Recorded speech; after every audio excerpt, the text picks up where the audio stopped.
Hey, greetings, class. So, welcome to Psych B5. I wanted to make a video for you to walk through the syllabus just like we would if we were on the first day of class. But I'll try to go through it quickly, something that you could watch this weekend before class starts, officially Monday. So, let me share my screen with you and we will get started. All right. So, here is the syllabus for our class. And I'm not going to read the whole thing to you word for word, but go through as quick as I can, try to hit all the basics, try to anticipate what kind of questions you might have. All right, so we're here for Psych B5. I like to start my syllabi off with a quote. I know how original, right? But I like this one. It kind of reminds me uh, to maintain my perspective on teaching this course. So this is from Kurt Levine, who's considered one of the forefathers of social psychology, which is the area of psychology that I've done the most research in myself. So I like this one. It's particularly interesting to me.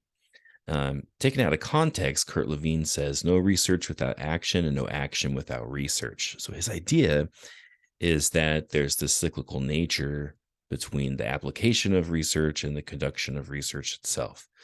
So I don't agree with this 100%, but I think it's a good thing to think about when it comes to research. And he's really talking about applied research. So the first part, no research without action. What he's talking about is like this research should serve a purpose. Like, what's the utility of even doing this? Does it help anything or anybody? Right. So that's good. And then no action without research. That means that you may have the best intentions. Say you're going to create some kind of new, I don't know, program or initiative, right? But you didn't evaluate it first to see if it would actually accomplish the goals that you think it will, right? But maybe you convince someone to give you a lot of money to create it. And then you find out, doesn't really do what we intended to do. Maybe it doesn't do anything at all because you didn't do any research beforehand. This happens more often than you might think. First example that comes to mind is the DARE program. You know that one, the Drug Abuse Resistance Education.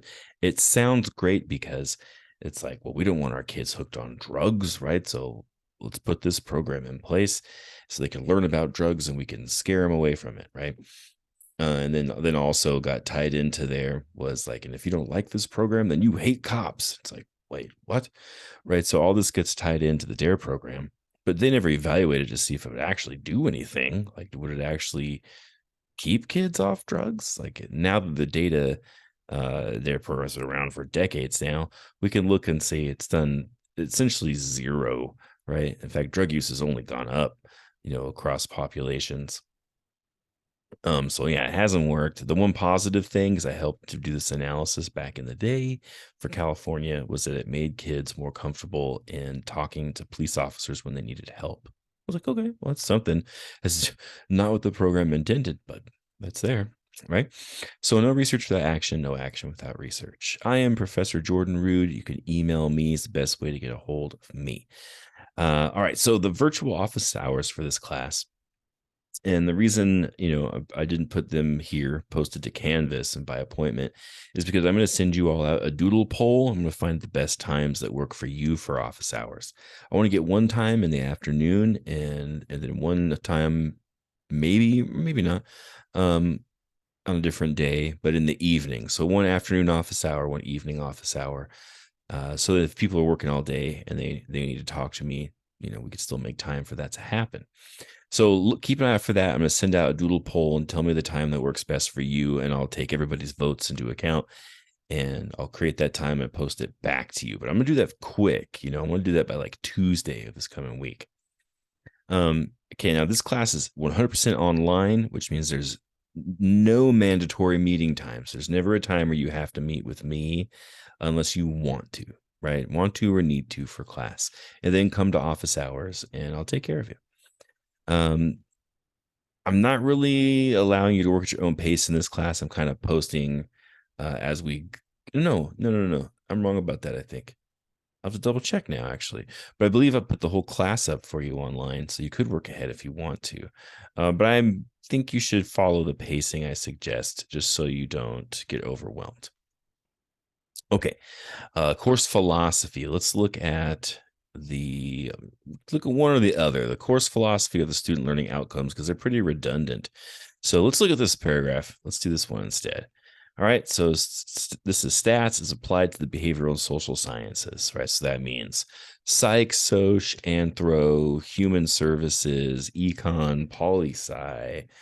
Gosh, I'm probably leaving some behavioral and social sciences out, but it kind of takes that style of approach compared to say like a physical science approach where they would focus on slightly different things. It's not like it's a totally different class, but anyway, you don't need to know that stuff. All right. Introduces basic terminology, measurement scales associated with basic stats. That's the first thing we're going to talk about. We're going to go over measurement scales. And that basically just means that we don't measure everything the same way, right? Just like you might want to measure something in inches, you might want to measure something in gallons, right? Because you're measuring different types of properties. So we have different scales for different types of things that we want to measure. And that's true for the behavioral and social sciences as well. All right, so the emphasis here in this class is placed on appropriate calculation and interpretation of measures of. Here's one chapter, central tendency. Here's another chapter, variation. Here's another chapter, correlation, right? And then two big broad categories. Like the first is a parametric and then non-parametric statistical hypothesis testing. And that's like the second half of the class where we look at primarily parametric tests. So we'll start off looking at like, okay, here's scale of measurement, and then we'll get into what are called descriptive statistics. How do you pull out information that's like a summary for data you collected from a group of people? Let's say you got like 200 people, you measured all of them, and you want to get like one number to represent them. That would be a descriptive. So we'll talk about different ways to describe people or things that you're measuring. And then in the second half of the class, we'll get into hypothesis testing. So making a prediction and testing it, right? Okay. The text materials for this class, you need a book called The Process of Statistical Analysis in Psychology by McBride. It's from 2018, and I haven't gotten the newer book on purpose. One, because stats don't change that much. There wouldn't be anything really new in that new book. And the other reason is that there's still copies of this book floating around out there that are used that you can find. And that's all you need. You don't need anything fancy. There's no access code. There's nothing like that. You just need the textbook itself. You can get an e-version. That's cool. You can get a hard copy version, even better. But really, yeah, as long as you have that, you're okay. We're also going to use software in this class. And it says here you must use IBM SPS stats, but I need to change that because you can use a software called SPSS, or you can use Excel. And I made videos that show you how to use either or. So it's kind of up to you. Most people already have access to Excel, so that's what they use, and that's perfectly fine. You do want a calculator for this class. You have it on your computer if you're using your computer or your phone. And you don't need a fancy one. As long as you can square root, right, and then you can square a number, you're good, right? You don't need like a scientific calculator even. You'll be okay with just a basic one. Okay, next section, talking about students with disabilities. So if you use DSPS, you go through them for any type of reason that you use their accommodations and their services, just let me know and I will work with you. And if you think that you might want to work with them or work through DSPS, go see them sooner or contact them sooner rather than later, because they do have to get you signed up before you're approved to receive those accommodations. So, like accommodations, most typically what happens is I'll see that students get more time on exams for whatever reason, right? And that's probably the most common, but I don't know, you have some kind of learning ability or processing disability kind of thing, go talk to them and they'll get you set up. All right. So this stuff here, this list of academic support services, it seems silly to me to put it here on a Word document for the syllabus, especially since there's hyperlinks to all of these on our Canvas page. So on our Canvas page, you can just click these and it'll take you directly to those departments and you can receive their services. We've got some public safety info here with phone numbers that I suggest you put into your phone. So link for Better BC. All this stuff is also on Canvas. So let's move on. All right, course policy stuff. Since we're talking to each other primarily online and we typing to each other the most, then I want you to practice something that's kind of cheesy called netiquette, which means network etiquette. And it just means to be respectful to each other. There's not a whole lot in this class that I imagine that you would even have an opportunity to show disrespect to others. It's pretty straightforward. We don't really get into like behavioral science theory in here. So there's not a whole lot that you would probably argue about. But if you do disagree with somebody, then I just want you to do so in a way that is respectful, right? And then one thing I might throw in here for netiquette is if you write an email to me, of course, tell me your name, especially if it doesn't match the email you're using, but tell me your name in the email itself. And also tell me what class you're in. I teach a lot of classes. Even this summer, I'm teaching five. So if you just tell me your name and I have to go through all my classes one at a time and try to look you up, it's a pain. And it's going to slow down, you know, whatever you need to receive from me. It's going to slow down the whole process. So tell me your name, what class you're in, and we'll be good. Okay, moving on. So I am an ally, and that means I've gone through what's something that's called safe zone training. And that just means that I'm an ally to the LGBTQIA plus community. Um, and to be an ally, it means a couple of things. If you're zeroing in and discriminating against somebody because of their sexual orientation or their sexual or gender expression, then that's not something that I'll tolerate. I mean, it's legally not something I should tolerate as an instructor. But just personally, I've got a lot of friends and family who are queer in different ways, and they mean a lot to me. But even if I didn't, you want to treat people with decency and respect. So the other thing it means for me to be an ally is that I have information. So if you want information about support, you can talk to me, and I can listen to you, or I can point you in the right direction for someone that might be able to help you. So that's all that means there. All right, late work policy. That's pretty simple. I don't accept it. You'll have plenty of time to do your work, so this is rarely an issue. Yeah, so don't get your work turned in on time. Emergencies happen. If there's something go down, talk to me. There's not a guarantee though that I'll work with you, but if something happens and there's an emergency, let me know. Here it says if you don't turn in assignments for 2 weeks in a row, I'll drop you from the class. That's true. Um, that's true for a couple reasons. 2 weeks is too long. This is summer. So if I don't receive anything like that, first exam and quizzes and discussions and stuff are due like that the second Monday of class, a week from class starts. If you don't turn that stuff in, then I'm just going to drop you. Because I'm going to make room for people that want to be there, or I don't want that to hurt you. Would you rather have an EW or an F on your transcript? So if you don't turn your stuff in, I'll probably send an email out to say like, hey, I'm about to drop you from this class. If you don't want that to happen, write me back, by this time. If you don't, here's why I dropped you, right? That kind of thing. So it's not because I'm trying to be mean. In a lot of ways, it helps you. Okay, assessment for the class. We have 3 exams in this class. They're 50 points each. They're primarily multiple choice. When we get to like the last one, then you have to do, there's more like, let's say short answer, but I think you have to type in the answers, right? So we get some more complex statistical models. So we have 3 exams. There are chapter quizzes. There's a quiz for each chapter. And those are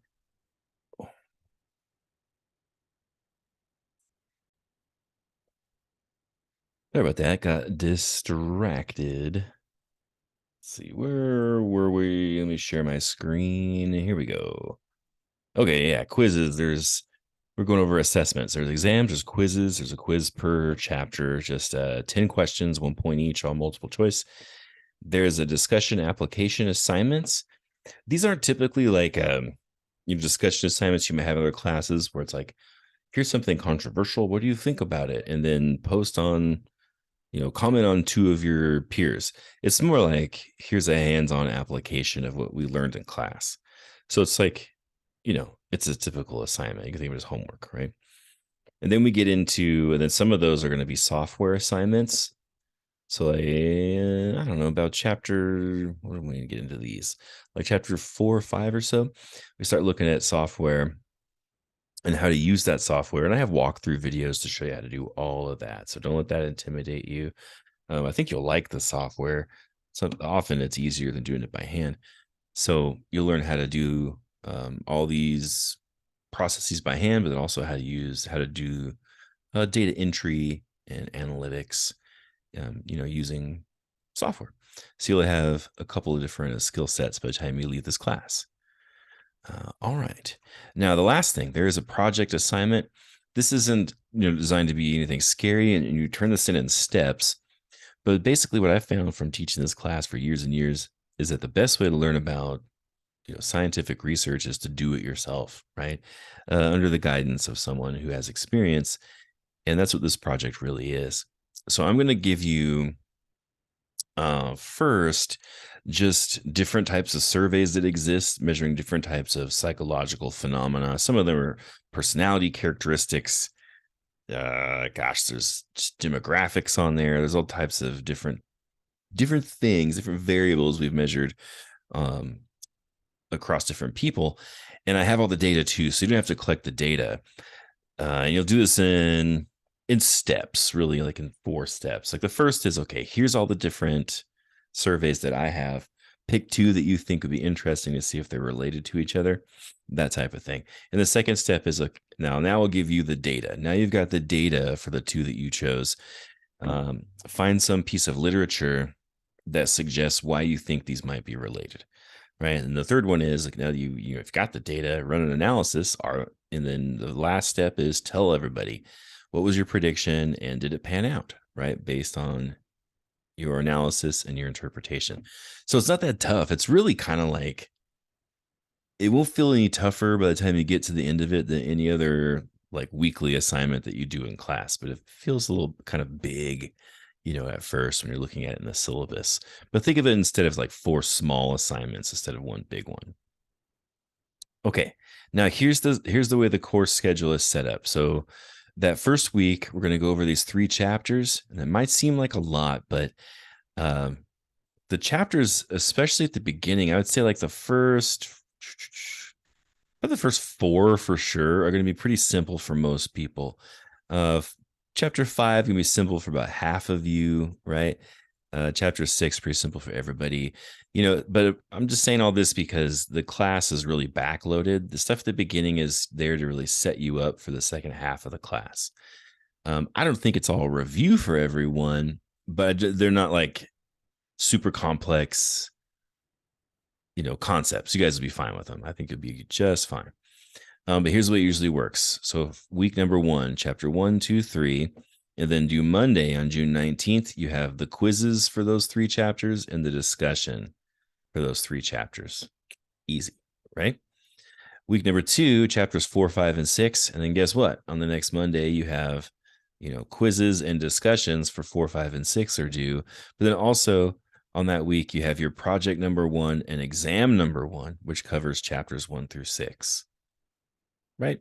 And then that week, you'll be working on these 2 chapters, 7 and 8, and then so on and so on, right? Start that on Monday 26th, on July 3rd, turn everything in, right? So you have like these weekly due dates on these Mondays. And I did that because I want to give you a weekend as often as possible. The only exception really is this last week because class ends on the 20th. So I'm making your project due on the Monday, the first day of that week. So the rest of the time you can just work on finishing up all of these chapter quizzes, discussions, and the final exam before class ends on that Thursday, technically. But I gave you guys until Friday to get that turned in. All right, so there's the syllabus in a nutshell. If you have questions, please send them my way. I do have a few other videos for you to watch between now and when class starts. So make sure you watch those too. They will be shorter than this one, I promise. All right, I can't wait to meet you all, and I will see you soon. Bye.